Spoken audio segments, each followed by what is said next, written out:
ಯಾರಪ್ಪನು ಬೆಳಗ್ಗೆ ಯಾವುದೋ ಗೇಟ್ ಹತ್ರ ಹಿಡ್ಕೊ ಬಂದವನೆ ಅಂತ ಅನ್ಕೊಂಬಿಡಿ. ಗೇಟ್ ಯಾವುದು ಅಂದರೆ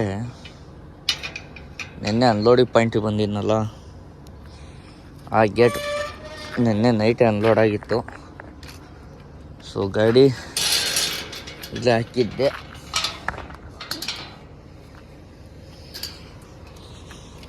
ಸೊ ರಾತ್ರಿ ಅವ್ರ ಪರ್ಮಿಷನ್ ಕೇಳ್ಕೊಂಡೆ ಗಾಡಿ ಇಲ್ಲೇ ಹಾಕಿದೆ.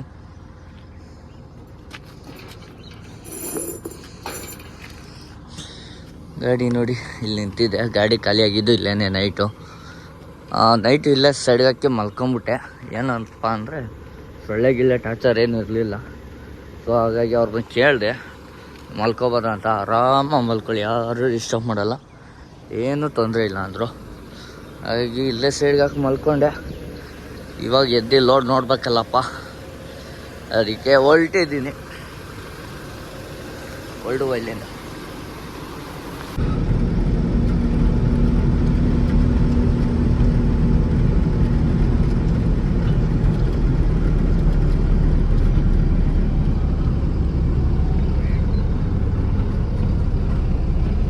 ಸ್ನೇಹಿತರೆ ನಮಸ್ಕಾರ ಎಲ್ರಿಗೂ. Welcome back to my YouTube channel Vayuputra truck blog.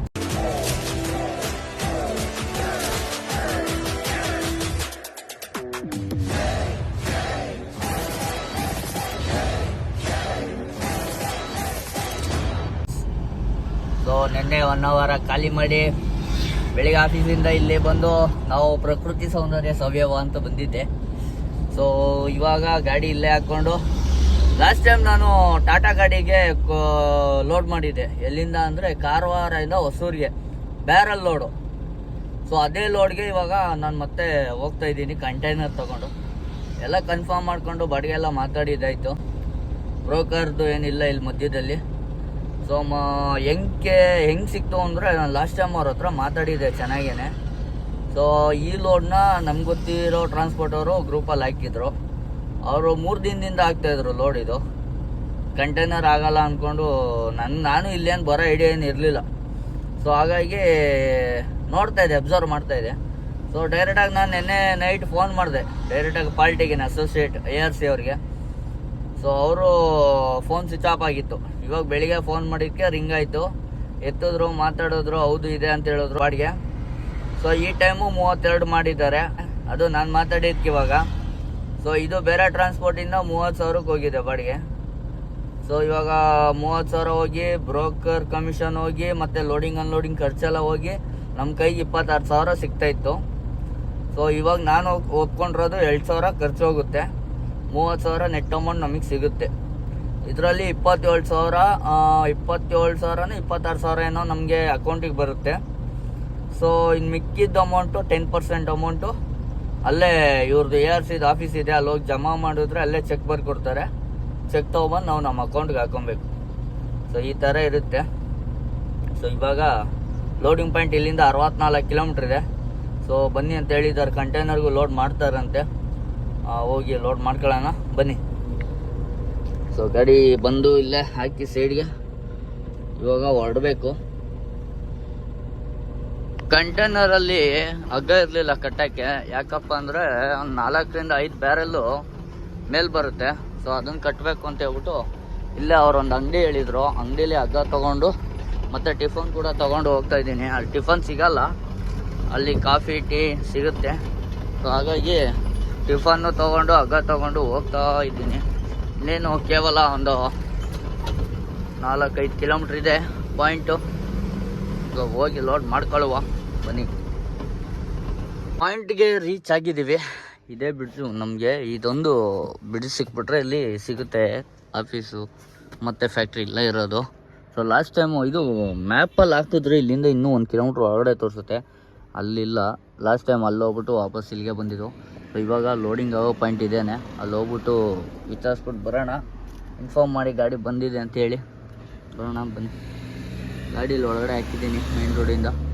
ಆಪೋಸಿಟಲ್ಲಿ ಒಂಚೂರು ಜಾಗ ಇತ್ತು. ಸೊ ಗಾಡಿ ಹೋಗಿ ಇನ್ಫಾರ್ಮ್ ಮಾಡ್ಬಿಟ್ಟು ಬರೋಣ. ಇನ್ಫಾರ್ಮ್ ಮಾಡಬೇಕು, ಇಲ್ಲಾಂದರೆ ಕಷ್ಟ. ಪ್ಲೇ ನೋಡ್ರಿ ಎಷ್ಟು ಚೆನ್ನಾಗಿದೆ ಇದು ಅಂತಲ್ಲ, ನಮ್ಮ ಸೌತ್ ಕಡೆ ಆಲ್ಮೋಸ್ಟ್ ಹೊಳೆಗಳೆಲ್ಲ ಕ್ರಿಸ್ಟಲ್ ಕ್ಲಿಯರ್ ವಾಟ್ರ್ ಥರ ಕಾಣಿಸುತ್ತೆ.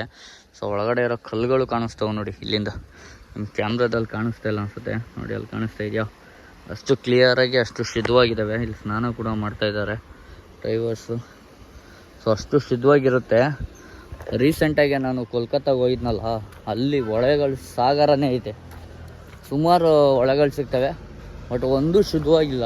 ಎಲ್ಲ ಅಲ್ಲಿ ರನ್ನಿಂಗಲ್ಲೇ ನೋಡಿದ್ರೇ ಫುಲ್ಲು ಈ ಥರ ಹೊಂಡು ಕಾಣಿಸುತ್ತೆ ಅದು ನೀರು. ಸೊ ನಮ್ಮ ಸೌತು ನಿಜವಾಗ್ಲೂ ಗ್ರೇಟು. ಅದರಲ್ಲೂ ನಾವು ಇನ್ನೂ ಜಾಸ್ತಿ ಕ್ಲೀನಾಗಿ ಇಟ್ಕೊಳ್ಳೋಕ್ಕೆಲ್ಲ ಟ್ರೈ ಮಾಡ್ತಾಯಿದ್ದೀವಿ. ಸೊ ಸಖತ್ತಾಗಿದೆ. ನಾರ್ತಲ್ಲೆಲ್ಲ ಒಳ್ಳೊಳ್ಳೆ ನದಿಗಳಿದ್ದಾವೆ, ಒಳ್ಳೊಳ್ಳೆ ಹೆಸರು ಮಾಡಿರೋ ನದಿಗಳೆಲ್ಲ ಇದ್ದಾವೆ, ಹೆಸರುವಾಸಿಯಾಗಿರೋವು. ಬಟ್ ಏನು ಪ್ರಯೋಜನ, ಯಾವುದೂ ನೀಟಾಗಿ ಇಟ್ಕೊಂಡಿಲ್ಲ, ಒಂದು ಕೂಡ ಕ್ಲಿಯರಾಗಿ ನೀಟಾಗಿಲ್ಲ. ಸೊ ನಮ್ಮ ಸೌತ್ ಕಡೆವು ಕಮ್ಮಿ ನದಿಗಳಿರೋದು ಕಮ್ಮಿ ಆದ್ರೂ ಸ್ವಚ್ಛವಾಗಿ ಶುದ್ಧವಾಗಿದ್ದಾವೆ. ಅದೇ ಖುಷಿ ನಮಗೆ. ಸೊ ಬನ್ನಿ ನೋಡಿ, ಇದೆ ಕ್ಯಾಶಿಟ್ರೋನ್. ಸೊ ಯಾವುದೋ ಚಿಕ್ಕ ಗಾಡಿ ಲೋಡ್ ಐತೆ. ನಾವು ಹೋಗಿ ಇನ್ಫಾರ್ಮ್ ಮಾಡಿ ಬರುವ, ನಮ್ಮ ಗಾಡಿ ಯಾವಾಗ ಅಂತ ನೋಡುವ. ಗಾಡಿ ಲೋಡಿಂಗ್ ಪಾಯಿಂಟ್ಗೆ ಹಾಕಿ ಲೋಡಿಂಗ್ ಕೂಡ ಸ್ಟಾರ್ಟ್ ಮಾಡೋದು ಆಲ್ರೆಡಿ. ನೋಡಿ ಇವೇ ಬೇರೆ ಲೋಡ್ ಆಗೋದು.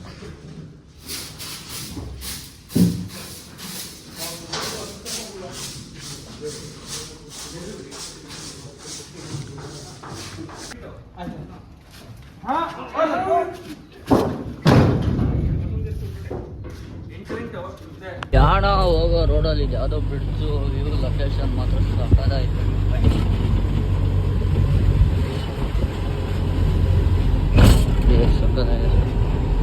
ಬ್ರಿಡ್ಜು ಕೂಡ ಮಸ್ತಾಗೈತೆ.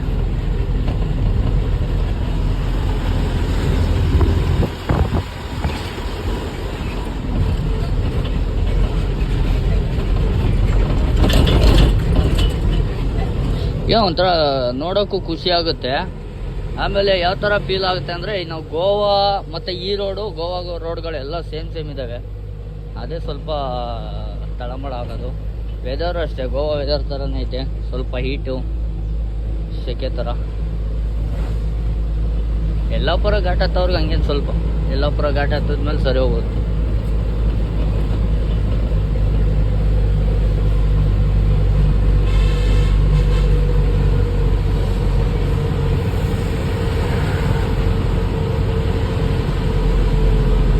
ಸೀಬರ್ಡ್ ಬಸ್ ಆಕ್ಸಿಡೆಂಟ್ ಆಗಿದೆ. K22 ಗಾಡಿ ಇವತ್ತು ಅಶೋಕ್ ಲೇಲ್ಯಾಂಡ್ ಕಮಿಟಿ ಗಾಡಿ ಹೊಡ್ಕೊಂಬಿಟ್ಟವ್ರೆ. ಒಂದಕ್ಕೊಂದು ಗಾಡಿ ಟಚ್ ಆಗಿದೆ.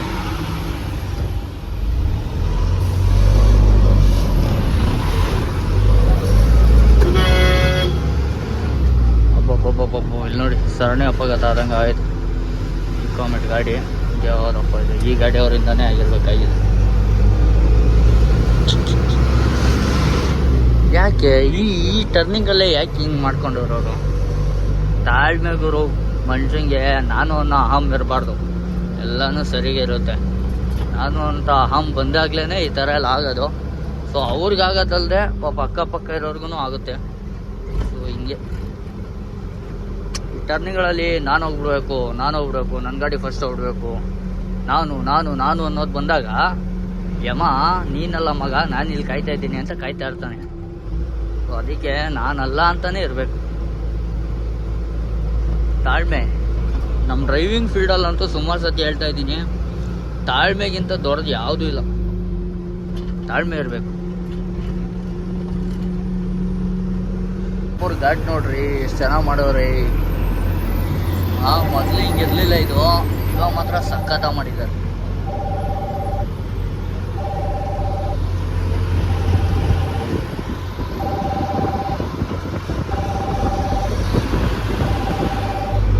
ಟೈಮು ನಾನು ಯಲ್ಲಾಪುರ ಘಾಟ್ ರೋಡಲ್ಲಿ ಬಂದಾಗ ಸಿಕ್ಕಾಪಟ್ಟೆ ರಸ್ತೆ ಕಾಮಗಾರಿಕೆ ನಡೀತಾ ಇತ್ತು. ನಡೀದಲ್ಲೇ ಸ್ಟಾಪ್ ಕೂಡ ಆಗಿತ್ತು. ಸೊ ಈ ಟೈಮ್ ಅಂತೂ ಚೆನ್ನಾಗಿ ಕಂಪ್ಲೀಟ್ ಆಗಿದೆ, ಸಕ್ಕತ್ತಾಗಿದೆ ರೋಡ್ ಮಾತ್ರ. ಯಲ್ಲಾಪುರ ಘಾಟು ನೋಡೋಕ್ಕೆ ಮತ್ತು ಗಾಡಿ ಓಡಾಡೋಕ್ಕೂ ಸಕ್ಕತ್ತಾಗಿದೆ. ದೊಡ್ಡ ಗಾಡಿಗಳೆಲ್ಲ ಆರಾಮ ಓಡಾಡ್ಬೋದು. ಒಂದು ಬೇಜಾರು ವಿಷಯ ಏನಪ್ಪ ಅಂದರೆ, ಹೊಸ ರೋಡ್ ಆದಮೇಲೆ ಸುಮಾರು ಗಾಡಿಗಳು ಆಕ್ಸಿಡೆಂಟ್ ಆಗುತ್ತೆ. ಸೊ ಒಂದು ಮಾತ್ರ ನಾನು ವಿಡಿಯೋ ಕ್ಯಾಪ್ಚರ್ ಮಾಡ್ಕೊಂಡಿದ್ದು. ಸೊ ಅದಾದಮೇಲೆ ಸುಮಾರು 2-3 ಗಾಡಿಗಳು ಆಕ್ಸಿಡೆಂಟ್ ಆಯಿತು. ಅದೊಂದು ಬೇಜಾರು. ಆಮೇಲೆ ಹೊರಗಡೆ ಗಾಡಿಯವರು, ನಮ್ಮ ಕರ್ನಾಟಕ ಗಾಡಿ ಅಲ್ಲ, ಹೊರಗಡೆ ಗಾಡಿಯವ್ರದ್ದು ಆಕ್ಸಿಡೆಂಟ್ಗಳಾಗಿರೋದು. ಸೊ ಯಾರ್ಯಾದ್ರು ಗಾಡಿ ಅವರಲ್ವಾ, ನಿಧಾನಕ್ಕೆ ಬರಬೇಕಲ್ವಾ. ಸೊ ಹಾಗಾಗಿ ಅಂದರೆ ಹೊಸ್ದಾಗಿ ಬಂದಿರ್ತಾರಲ್ಲ ಅವ್ರ ಕೈಲಿ ಏನಾರು ಆಗಿರ್ಬೋದು ಆಕ್ಸಿಡೆಂಟ್ಗಳು. ಸೊ ನೋಡ್ಕೊಂಬರ್ಬೇಕು. ಘಾಟ್ ಮಾತ್ರ ಸೂಪರಾಗಿ ಮಾಡಿದ್ದಾರೆ, ಎಲ್ಲೂ ಡ್ಯಾಮೇಜ್ ಇಲ್ಲ, ಸಖತ್ತಾಗಿ ಮಾಡಿದ್ದಾರೆ. ಇಂದುವರೆಗೂ ಅಂಕೋಲವರೆಗೂ ಚೆನ್ನಾಗಿ ಮಾಡಿದ್ದಾರೆ. ಯಲ್ಲಾಪುರದಲ್ಲಿ ಇನ್ನೂ ಹತ್ತುತ್ತಾ ಇದ್ದೀನಿ, ನೋಡೋಣ. ಯಲ್ಲಾಪುರ ಸಿಟಿಗೆ ಹೋಗೋವರೆಗೂ ನೋಡೋಣ. ಆಲ್ಮೋಸ್ಟ್ ಇನ್ನೊಂದು 13 ಕಿಲೋಮೀಟ್ರ್ ಇದೆ ಯಲ್ಲಾಪುರ ಸಿಟಿ. ಸೊ ಅಲ್ಲಿವರೆಗೂ ನೋಡೋಣ ಹಿಂಗಿದೆ ಅಂತೇಳಿ. ಮಧ್ಯದಲ್ಲಿ ಎಲ್ಲ ಚೆನ್ನಾಗಿ ಮಾಡಿದ್ದಾರೆ. ಇದೆ ghat section road.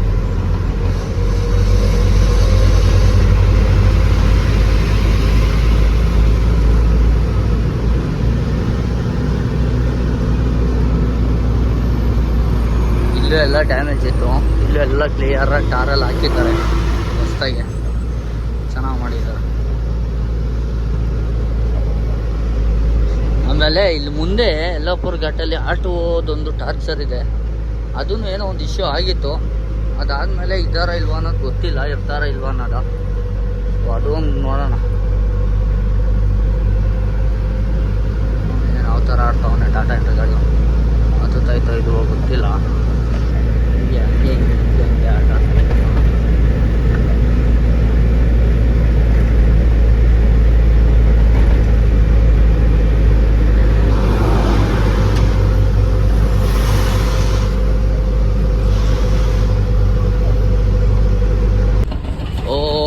Yellapur city ಜಾತ್ರಾ ಮಹೋತ್ಸವ ಇರೋದ್ರಿಂದ ಸೊ ಇಲ್ಲಿ ಯಾವುದ್ಯಾವುದು ಸಂಧಿ ರೋಡೆಲ್ಲ ಹುಡುಕ್ಬಿಟ್ಟು ಸೊ ಬೋರ್ಡ್ ಹಾಕಿದ್ದಾರೆ. ಆ ಮುಖಾಂತರ ನಮ್ಮ ಗಾಡಿಗಳು ಹೋಗ್ಬೇಕಂತೆ. ಸೊ ಹಾಗಾಗಿ ನೋಡಿ ಇಲ್ಲಿ ಬೋರ್ಡ್ ಹಾಕಿದ್ದಾರೆ ಅಲ್ಲಲ್ಲೇ. ಸೊ ಅದನ್ನ ನೋಡಿಕೊಂಡು ನಾವು ಹೋಗ್ತಾ ಇದ್ದೀನಿ ಹುಬ್ಳಿ ಕಡೆಗೆ ಅಂತ ಹೇಳ್ಬಿಟ್ಟು ಬೋರ್ಡ್ ಹಾಕಿದ್ದಾರೆ. ಹಿಂಗೆ ಹೋಗ್ತಾ ಇದ್ದೀವಿ. ನೋಡೋಣ ಇನ್ನು ಮುಂದೆ ಎಲ್ಲಿ ಹೋಗಿ ಸಾಗುತ್ತೆ, ಎಲ್ಲಿ ಹೋಗಿ ಮುಟ್ಟಿದ್ದೆ ಅಂತ ನೋಡೋಣ. ಇಷ್ಟೇ ರೋಡು, ಆಪೋಸಿಟ್ ಗಾಡಿ ಬಂದರೆ ಜಾಗ ಇಲ್ಲ ನಮಗೆ ಹೋಗೋಕ್ಕೆ. ನೋಡೋಣ ಏನೇನಾಗುತ್ತೆ ಸೀನ್. ಅದು ಒಳ್ಳೆ ಕಾಡ್ ರೋಡ್ ಇಡ್ತಿದ್ದಾರೆ ಇವರು, ಕಟ್ ರೋಡ್ಗೆ. ಒಂದು ಗಾಡಿ ಪಾಸ್ ಆಗುತ್ತೆ ಅಷ್ಟೇ, ಒಂದು 2 ವೀಲರು ಅಕ್ಕಪಕ್ಕ ಬಂದರೆ ಸ್ವಲ್ಪ ಕಷ್ಟ ಓಡಾಡೋಕ್ಕೆ. ಸೊ ಅಷ್ಟು ಸಂಧಿ ರೋಡಿಗೆ. ಸೊ ಯಲ್ಲಾಪುರ ಘಾಟ್ ಅಲ್ಲ, ಯಲ್ಲಾಪುರ ಊರಿನ ಜಾತ್ರಾ ಮಹೋತ್ಸವ ಕಾರ್ಯಕ್ರಮದಿಂದ ಇಷ್ಟೆಲ್ಲ ಜಾಮ್ ಆಗಿದೆ. ಇನ್ನು 1 ಅವರ್ ಆದಮೇಲೆ ಬಿಡ್ತಾರಂತೆ. 1 ಅವರ್ ಏನೋ ಕಾರ್ಯಕ್ರಮಗಳಿದಾವಂತೆ, ಅದೆಲ್ಲ ಮುಗಿಸ್ಕೊಂಡು ಕ್ಲಿಯರ್ ಮಾಡ್ತಾರೆ. ಸದ್ಯಕ್ಕೆ ಇವಾಗ ಯಾವ ಗಾಡಿನೂ ಬಿಡ್ತಾ ಇಲ್ಲ ಸಿಟಿ ಒಳಗಡೆ, ಎಲ್ಲ ಗಾಡಿಗಳು ಜಾಮ್ ಆಗಿದೆ.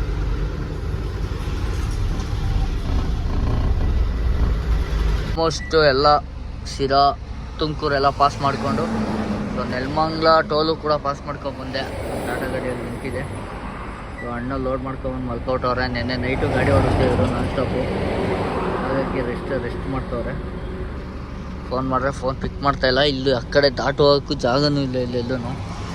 ಹೋಗಿ ಮಾತಾಡ್ಸೋಣ ಅಂದರೆ ನೋಡೋಣ, ಬೆಳಿಗ್ಗೆ ಸಿಗ್ತಾರೆ. ಸೊ ನೈಟು ನಮ್ಮ ಡ್ರೈವರ್ನೆಲ್ಲ ನೋಡಿಕೊಂಡು ಅಲ್ಲಿಂದ ಸೀದಾ ಪಾಯಿಂಟ್ಗೆ ಹೋಗ್ಬಿಟ್ಟು ಪಾಯಿಂಟಲ್ಲಿ ಎಂಟ್ರಿ ಮಾಡಿಸಿ, ಸೊ ಎಂಟ್ರಿ ಮಾಡಿಸಿದ್ದಾದ್ಮೇಲೆ ಗಾಡಿ ಒಳಗಡೆ ತೊಗೊಂಡಿದ್ದ ತಕ್ಷಣ ಫೋನೆಲ್ಲ ಅಲ್ಲೇ ಇಸ್ಕೊತಾರೆ. ಫೋನ್ ಇಸ್ಕೊಂಡು ಒಂದು ID ಕೊಡ್ತಾರೆ, ಮತ್ತು ಫೋನ್ ಇಸ್ಕೊಂಡಿರೋಕೆ ಒಂದು ಕಾರ್ಡ್ ಕೊಡ್ತಾರೆ. ಸೊ 2 ನಾವೇ ಜೋಪಾನವಾರ ಇಕ್ಕೊಬೇಕು. ಒಳಗೆ ಏನೇನು ಪ್ರೋಸೆಸ್ ಇದೆ ಅಂದರೆ, ಸೊ ಕಾನ್ಸೈನ್ ಎರಲಿಕ್ಕು ಹೊಸೂರು ಫೇಸ್ 2ನ ಫೇಸ್ 1 ಇರಬೇಕಿದು. ಸೊ ಗೊತ್ತಿಲ್ಲ ಎಕ್ಸಾಕ್ಟಾಗಿ, ಫೇಸ್ 2 ಇರ್ಬೋದು ನನ್ನ ಪ್ರಕಾರ. ಸೊ ಇಲ್ಲಿ ಬಂದು ಒಳಗೆ ಎಂಟ್ರಿ ಆಯ್ತಿದ್ದಂಗೆ ಫೋನೆಲ್ಲ ಲಾಕು. ಇಲ್ಲಿಂದ ಸೀದಾ ಕಾಟ ಹೊಡಿಬೇಕು, ಕಾಟದಿಂದ ಪಾರ್ಕಿಂಗ್ ಹಾಕಬೇಕು. ಸೊ ಅವ್ರು ಅನ್ಲೋಡ್ ಮಾಡೋದೇ 3 ಗಂಟೆ 4 ಗಂಟೆ ಮೇಲೆ. ಸೊ ಆದರೆ ಇಲ್ಲಾಂದರೆ ಅದು ಇಲ್ಲ. ಸೊ ಖಾಲಿ ಮಾಡಿದ ತಕ್ಷಣ ಮತ್ತೆ ಕಾಟ ಹಾಕ್ಬಿಟ್ಟು ಸೊ ಅನ್ಲೋಡಿಂಗ್ ಚಾರ್ಜಸ್ಸು 900 ಚಿಲ್ಲರೆ ಕೊಡಬೇಕು. ಆಮೇಲೆ ಟೀ ಚಾರ್ಜ್ ಅಂತ 150 ರೂಪಾಯಿ ಕೊಡಬೇಕು. ಸೊ ಅದೆಲ್ಲ ಕೊಟ್ಟು ಆಚೆ ಬಂದು ರಿಸೀಟ್ ಕೊಡ್ತಾರೆ. ಅದು ತೊಗೊಂಬಂದು ಆಚೆ ಕೊಟ್ಟು ಆಮೇಲೆ ಫೋನು ನಮ್ದೇನು ಡಾಕ್ಯುಮೆಂಟ್ಸ್ ಐತೆ ಇಸ್ಕೊಂಡು ಸೊ ಅವ್ರದ್ದೇನಿದೆ ಕಾರ್ಡ್ಗಳೆಲ್ಲ ಕೊಟ್ಟು ಆಮೇಲೆ ಗಾಡಿನ ಆಚೆ ಎತ್ಕೊಂಡು ಬರಬೇಕು. ಇದೆಲ್ಲ ಪ್ರೊಸೆಸಿಂಗ್ ಆಯಿತು, ಖಾಲಿ ಮಾಡ್ಕೊಂಡು ಆಚೆ ಬಂದು ಸೊ ಇಷ್ಟಿಗೆ ಇದಾಯಿತು. ನಮಗೆ ಈ ಪ್ರಾಫಿಟ್ ಅಂತೂ ಒಳ್ಳೆ ಪ್ರಾಫಿಟ್ ಇದೆ. ನಮ್ಮ ಕಾರವಾರದಿಂದ ಗೋವಾದಿಂದ MT ಬಂದು ಕಾರವಾರದಿಂದ ತುಂಬ್ತಾ ಇದ್ವು ನಾವು. ಕಾರವಾರದಿಂದ ಹೊಸೂರಿಗೆ ಒಳ್ಳೆ ಪ್ರಾಫಿಟ್ಟು, ಒಳ್ಳೆ ಬಾಡಿಗೆ ARCದು. ಸೊ ARCದು ಆಮೇಲೆ ಇನ್ನೊಂದು ಏನಪ್ಪ ಅಂದರೆ ರಿಸೀವ್ನ ತೊಗೊಂಡೋಗಿ ಅಲ್ಲೇ ARC ಆಫೀಸಿಗೆ ಕೊಟ್ಟು ಸೊ ಕ್ಲಿಯರ್ ಮಾಡ್ಕೋಬೇಕು.